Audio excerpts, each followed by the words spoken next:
Hi, this is Stacia coming to you again in the month of August for August Accountability 31 Days of Action.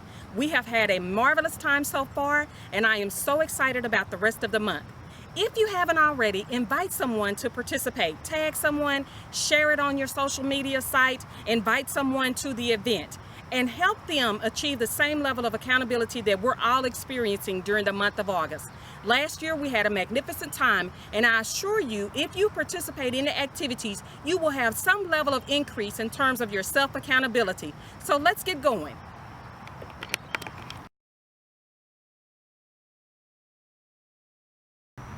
When I was a kid, I used to always ask God, why me? Why am I going through this?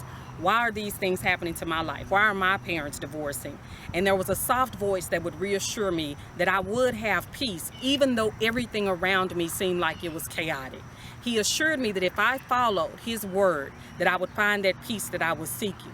So I started going to church. I was listening to gospel songs, but I was only doing a little bit. I continued doing those things on the other side that I felt like would help comfort me, would bring me peace in terms of who I was dating, who I spent my time with, what kind of things that I did.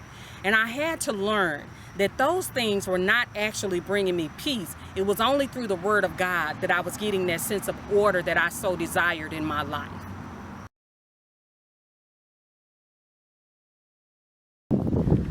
Now, when I was about 19 years old, I really began to struggle with what I was looking for in terms of peace. And God just assured me again, I've promised you peace, but there's one thing you have to do. You have to be obedient to my word. I had been going to Sunday school. I joined this large church in Arlington, Texas, so I'd been sitting through classes for quite a while. But I did have this mean streak in me. So I was participating at the very minimal in Sunday school every week. And one day it just opened up to me that your low level of participation, your low level of engagement is why you're not really getting what you're looking for in terms of peace.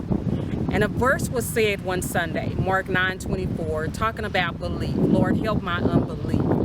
That's when I realized I have to believe that I can have this peace that I'm seeking. I have to believe that I can accomplish these things that I've set out for myself, that if I didn't believe it, nobody else would believe it. And it was then that I began to make different choices in my life. I stopped drinking, I stopped fighting, I stopped hanging out with people that really weren't about forward movement. They were more about the here and the now.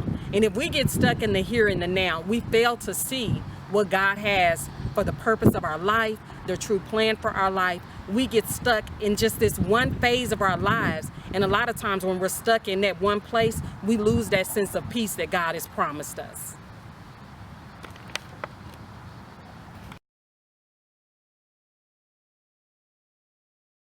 Okay, so we have our challenge for this week.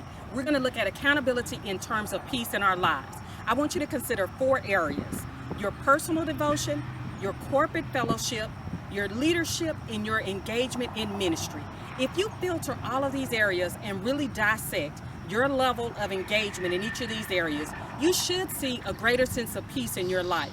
Look at your own accountability. Determine what you're doing to rob yourself of that peace. God has given us some specific instructions, and if we will follow those, we'll see a greater level of peace. So I'm looking forward to your feedback. I hope you get something out of this week as in other weeks. Remember to share with your friends, share your comments. You don't know how much you may encourage somebody else. Let's get going and see a greater sense of accountability in terms of peace and spirituality in our lives.